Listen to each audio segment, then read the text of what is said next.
जागतिक महिला दिनाच्या निमित्ताने धनकवडीत कर्तृत्ववान महिलांचा सन्मान सोहळा। Lions Club of Pune Katraj आणि श्रीराम योग साधना धनकवडी यांच्या वतीने जागतिक महिला दिनाचे औचित्य साधून विविध क्षेत्रात उल्लेखनीय कार्य करणाऱ्या महिलांना शाल, पुणेरी पगडी, सन्मान चिन्ह देऊन मान्यवरांच्या हस्ते गौरवण्यात आले। यावेळी कार्यक्रमास प्रमुख पाहुणे T cabinet secretary lion Ravindra Golar, Pune महानगरपालिका धनकवडी सहकार नगर क्षेत्रीय कार्यालयाच्या सहाय्यक आयुक्त सुरेखा भणगे, प्रशासकीय अधिकारी पुणे मनपा संगीता कोकाटे, भरतनाट्यम नृत्यगुरू निलांबरी बहादरपुरे, मधुराज रेसिपीच्या मधुरा बाचाल, दी कॅबिनेट ऑफिसर लायन भानुदास फायगुडे, सामाजिक कार्यकर्ते रतनलाल गोयल आदी मान्यवर उपस्थित होते। जागतिक महिला दिनाच्या निमित्ताने यावर्षीचे पुरस्कार महिला पोलीस अधिकारी सुरेखा चव्हाण, सुजेता कदम, नंदा कदम, सामाजिक क्षेत्रात उल्लेखनीय कार्य करणाऱ्या सुवर्णा तापकीर, ॲडव्होकेट निशा चव्हाण, प्रतिभा पाटील, पल्लवी खंदारे, डॉक्टर सुजाता पवार, मनीषा अर्नायकर, उषा वाघमारे, प्राजक्ता सणस, अलका जोशी, युवा संवाद न्यूजच्या कार्यकारी संपादिका सौ रेश्मा गरड यांना पुरस्कार देऊन गौरवण्यात आले। यावेळी उपस्थित मान्यवरांनी आपली मनोगते व्यक्त केली।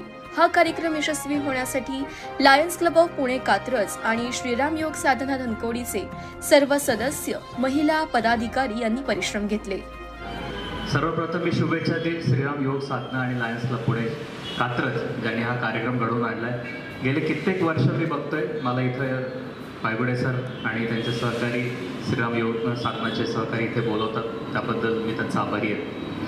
सन्माननीय व्यासपीठावर मधुराताई आहे, संगीताताई आहे, सर्वजण मान्यवर आहेत, कॉर्पोरेशनचे अधिकारी आहेत आणि उपस्थित सर्व महिलांना। एक सर्वात महत्त्वाचा मुद्दा म्हणजे 1909 मध्ये जी चळवळ चालू झाली ती महिलांच्या हक्कासाठी, ते 2025 मध्ये सुद्धा थांबायला नाही पाहिजे। अजूनही असे कित्येक एरिया आहेत जिथे महिलांना पूर्ण न्याय मिळणं, पूर्ण त्यांना इक्वल पेज मिळणं, त्यांना सारख्या सुविधा मिळणं अजूनही गरजेचे आहे। 1909 मध्ये महिलांची जी अवस्था होती, 10-10 तास त्यांना काम करायला लागायचं, त्यांना पुरुषांपेक्षा कित्येक पट कमी पगार मिळायचा, त्यांना सॅनिटेशनच्या सुविधा असायच्या नाहीत, त्यांना पेन्शन मिळायचं नाही। त्या अमेरिकेतल्या महिलांनी जो लढा दिलेला आहे तो लढा अजूनही तसाच आहे। मला असं वाटतं आज महिला दिन आपण 8 तारखेला साजरा करतो, 8 मार्चला। यावेळी मला असं वाटतं स्त्री सक्षम आहे, ती प्रत्येक गोष्टीत नेतृत्व देऊ शकते आणि हीच भावना आपल्याला सर्वांमध्ये रुजवायला पाहिजे। श्रीराम योग आणि लायन्स क्लब कात्रज यांचं मनपूर्वक मी अभिनंदन करते की असा एखादा कार्यक्रम जागतिक महिला दिनाच्या पूर्वसंध्येला, कदाचित त्या दिवशी महिला भेटतील ना भेटतील, कार्यक्रम असतील, हे डोक्यात ठेवून त्यांचा उचित सन्मान व्हायला पाहिजे, त्यांनी बोललं पाहिजे, त्यांनी आपले अनुभव समोरच्या व्यासपीठाच्या समोर ज्या महिला आहेत त्यांच्याशी व्यक्त केले पाहिजे। ह्या भावनेने आजच उरकून घेणारे, आजच एक संधी आम्हाला इथं बोलण्याची देणारे पायगुडे सर, तर सर्वांना सर्वप्रथम मी क्रांतिज्योती सावित्रीबाईंना मी वंदन करेन, कारण त्या होत्या म्हणून आज आम्ही शिकलोय आणि आम्ही शिकलोय, फक्त शिकलो नाही तर आम्ही सन्मानाने आज तुमच्या समोर उभं आहोत, आम्हाला बोलतं केलं। तर त्या सर्वच समाजसुधारकांना, डॉक्टर बाबासाहेब आंबेडकरांना, ज्यांनी घटना लिहिली आणि घटनेच्या मसुद्यामध्ये जात, लिंग, वंश, पंथ, धर्म याच्यामध्ये समानता देणारे, आपल्याला माहिती आहे की जगामध्ये सगळ्यात मोठी राज्यघटना असणारा देश म्हणजे आपला भारत देश, आणि ज्यावेळेस आपली घटना लागू झाली त्या दिवसापासून कुठल्याही प्रकारचा भेदभाव कायद्यासमोर न करणारी आपली घटना सर्वोच्च प्रमाण मी मानते। कारण त्या घटनेने लिंग हा शब्द प्रमाण मांडला की जात, धर्म, पंथ, वंश, लिंग याच्यात कुठल्याही प्रकारची कुठल्याही प्रकारचा भेद आपल्या कायद्याने केला जात नाही।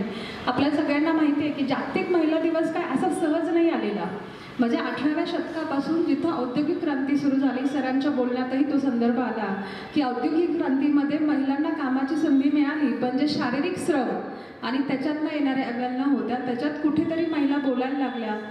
जे काही सामाजिक राष्ट्र पुढे गेलेली होती, जी सोशलिस्ट नेशन होती, त्यांनी ती क्रांती हळूहळू सुरू झाली आणि त्याचं हे रूप आज आपण बघतोय की अगदी भारतीय घटना असू देत, इंटरनॅशनल ऑर्गनायझेशन्स असू देत, इंटरनॅशनल वुमेन्स ऑर्गनायझेशन असू दे, युनायटेड नेशन्स असू दे, त्या सगळ्यांमध्ये महिलेला एक समान नागरिक म्हणून तिथे बघितलं जातं. महिला म्हणून न बघता एक नागरिक आपण बघतोय का, एक माणूस, एक मानवतावादी दृष्टिकोन हा जागतिक महिला दिनाच्या या पार्श्वभूमीला आहे.